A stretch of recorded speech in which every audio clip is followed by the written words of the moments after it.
Welcome to the jungle, baby. Nice tall grass. Yeah.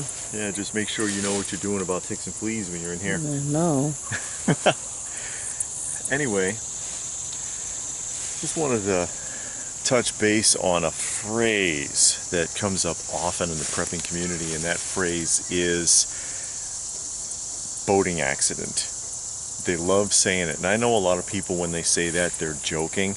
Oh yeah, don't forget about that boating accident. And, you know, of course, it's a reference to why you don't have your firearm. Oh, it fell off the boat, man. I'm sorry.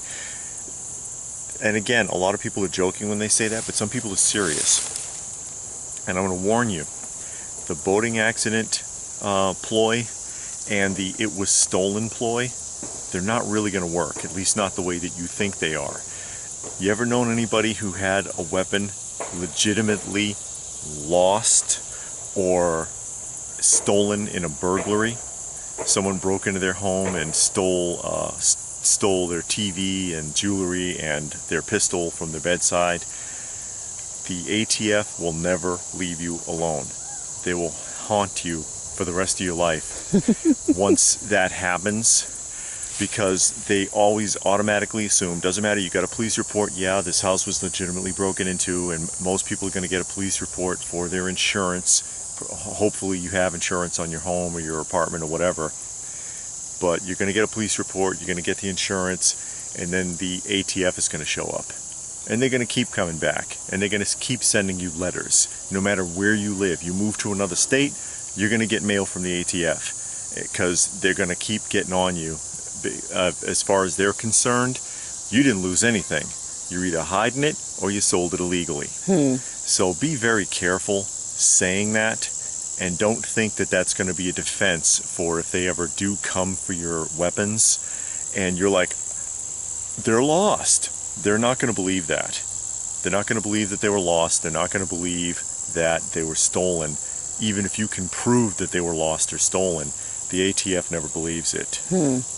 And I've had it happen to me a couple of years back. It was about 10 years ago, wasn't it? Yeah, because it was before we were married. And my house was broken into. And I had weapons stolen, coins, all kinds of stuff was stolen. Money was stolen, coins, collectible coins and weapons.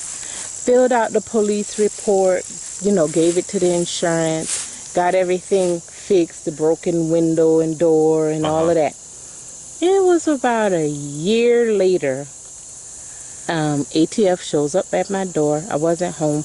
They left their card, they came back, and they wanted to talk about the weapon that was stolen, one of them, because it was like three of them stolen, two stolen. Yeah, pistols. It was two pistols stolen. They wanted to talk about one in particular. Okay, so we're talking about it. And not so much about the weapons, but about a person. And I'm like, I don't know that person. I've never heard of that person. They asked me 10 questions. They come back around. I don't know that person. They asked me 10 more questions. Come back around. They kept coming around. And then finally it was like, okay, well, thank you, blah, blah, blah. Fine. I move to Illinois, and I get a letter from the police department telling me, okay, we still got it on file that you had these weapons stolen. Every year I get a letter.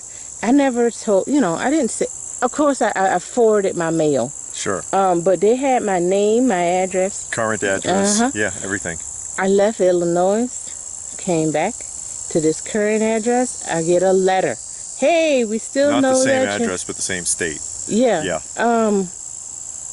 Oh yeah, your weapons were stolen. We still got it on file. Let us know if you find it. Yeah, if they turn up. Yeah, and I'm like, y'all still writing me about that thing? You didn't look for it.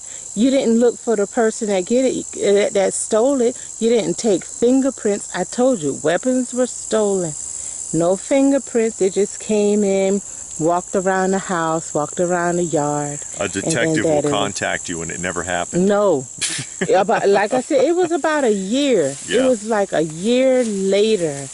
ATF came, but they wanted to talk about a certain person. And never, not too much about the weapons. They talked about, oh yeah, your weapons got stolen. We see that. It was stolen on this date. It was this type of weapon. Yeah. Blah, blah, blah. Do you know this person? Uh-huh. No. I've never heard of that person. I've never heard that name before.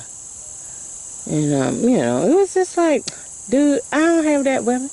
You know I don't have it. You found it already. It's been used. Because if it wasn't, you wouldn't have came to my house asking me about a certain person. And don't expect to get it back. I never got it back. And if you do get it back, it'll be in pieces. They'll completely disassemble it so that it's useless. They didn't even offer it back. Because I've heard of that happening where somebody does get their gun back eventually and it's in like 80 pieces and they got to go to a gunsmith to get it put back together.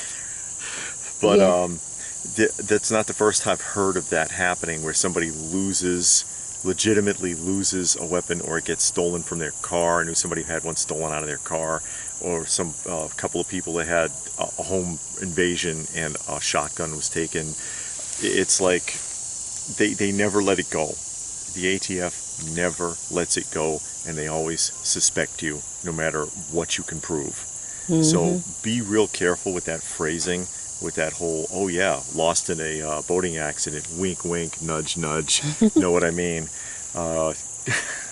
Paraphrasing Monty Python there, but it's not going to work. You're going to have to be a little smarter than that, guys, okay, than pretending to have lost it or pretending to have it stolen.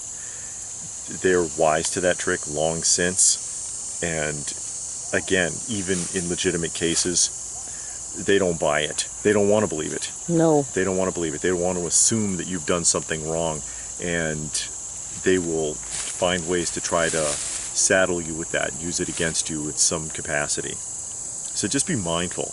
That's all I'm saying. Be mindful of that. And do know, because this has happened to a family member of mine. They were in a car accident, and he carries weapons. He was in a car accident, him and his son, and they had to be taken to the hospital. Uh-huh. And the police confiscated their weapon, took it to the FBI headquarters, and for holding. For your safety. Yeah. He was in the hospital, and for a few days was released, and they told him, hey, we got your weapons, we confiscated it. Here's the address where you can go and reclaim it. Mm-hmm. So in about a week after all of that happened, he calls the FBI. Hey, I'm so-and-so. My weapon was confiscated. I got all of the information you need. Okay. Or secured, I think is the word they use, actually, because they don't want to admit that they took it from you.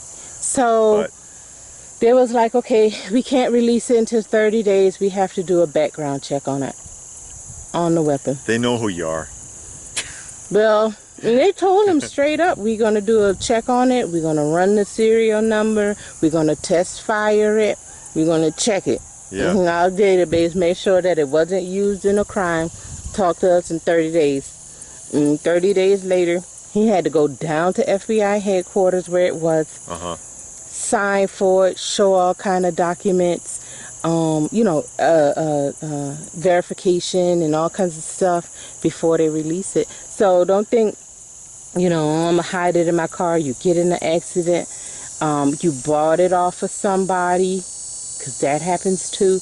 You buy it off of somebody. They will confiscate it, take it down to FBI, and run thorough tests on it. So that happens.